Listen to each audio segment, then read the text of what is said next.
राम की कहानी। शिकारी झाड़ियाँ। महाराज कृष्णदेव हर साल ठंड के मौसम में नगर के बाहर डेरा डाला करते थे। इस दौरान महाराज और उनके कुछ दरबारी व सैनिक उनके साथ तंबू लगाकर रहते थे।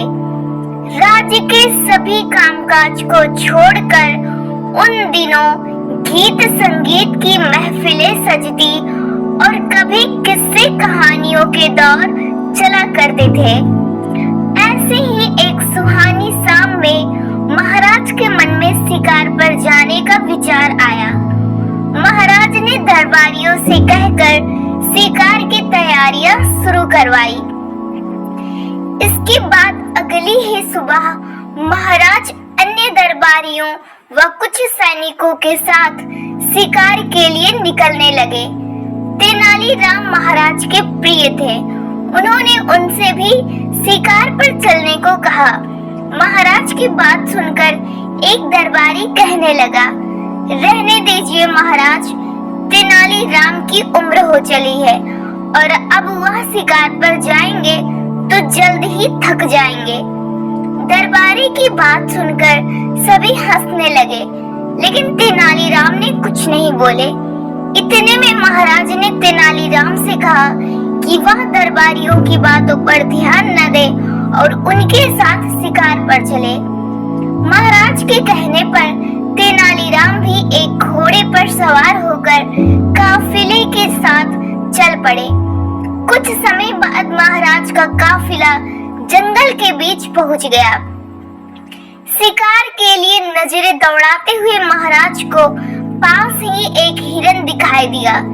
हिरन पर निशाना साधने के लिए जैसे ही राजा ने तीर कमान पर चढ़ाया, हिरन वहां से भागने लगा और महाराज अपने घोड़े पर उसका पीछा करने लगे।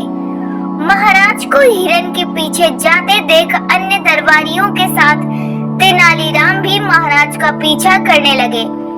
जैसे ही महाराज ने हिरन पर निशाना साधा, वो एक घनी झाड़ियों में जाने लगा। महाराज निशाना लगाने के लिए हिरन के पीछे झाड़ियों में जाने लगे, तभी तेनालीराम ने पीछे से महाराज को रुकने के लिए आवाज दी। तेनालीराम की आवाज से महाराज का ध्यान भंग हो गया और उनका निशाना चूक गया। हिरन की झाड़ियों में जाते ही महाराज ने पलटकर गुस्से से तेनालीराम को देखा।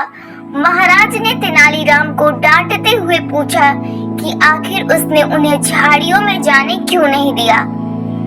नाराज होते हुए राजा कृष्णदेव ने कहा कि उसके चलते हिरन का शिकार नहीं हो पाया। महाराज की डांट सुनने पर भी तेनालीराम चुप्पी साधे रहे। महाराज के चुप होने पर तेनालीराम ने एक सैनिक को पेड़ पर चढ़कर झाड़ियों के उस पार देखने को कहा। तेनालीराम के कहने पर सैनिक ने देखा कि वह हिरन जिसका महाराज पीछा कर रहे थे, वो कटीली झाड़ियों में फंसा हुआ है और बुरी तरह से लहूलुहान है। काफी देर तक प्रयास करने के बाद भी वह हिरन उन कटीली झाड़ियों से निकल पाया और लड़खड़ाते हुए जंगल की ओर भाग गया। पेड़ से उतरकर सैनिक ने महाराज को पूरी आंखों देखी सुनाई। सैनिक की बात सुनकर महाराज को बड़ी हैरानी हुई। उन्होंने तेनालीराम को पास बुलाया और उससे पूछा कि क्या उसे पहले से पता था कि वह कटीली झाड़ियां है। महाराज की बात सुनकर तेनालीराम ने कहा, जंगल में कई ऐसी झाड़ियां होती है जो व्यक्ति को लहूलुहान करके अधमरा छोड़ सकती है। मुझे शक था कि आगे ऐसी ही शिकारी झाड़ियां हो सकती है। तेनालीराम की बात सुनकर महाराज उसकी सूझबूझ के एक बार फिर कायल हो गए। महाराज ने अन्य दरबारियों की ओर देखते हुए कहा कि तुम लोग नहीं चाहते थे कि तेनालीराम शिकार पर आए, लेकिन आज उसके ही कारण मेरी जान बची है। महाराज ने तेनालीराम की पीठ थपथपाते हुए कहा कि तुम्हारी बुद्धि और सूझबूझ का कोई मुकाबला नहीं है। कहानी की सीख, जल्दबाजी में उठाए गए कदम कई बार हमें नुकसान पहुंचा सकते हैं। इसलिए परिस्थिति व आसपास की चीजों को देखते हुए ही सूझबूझ से काम करना चाहिए।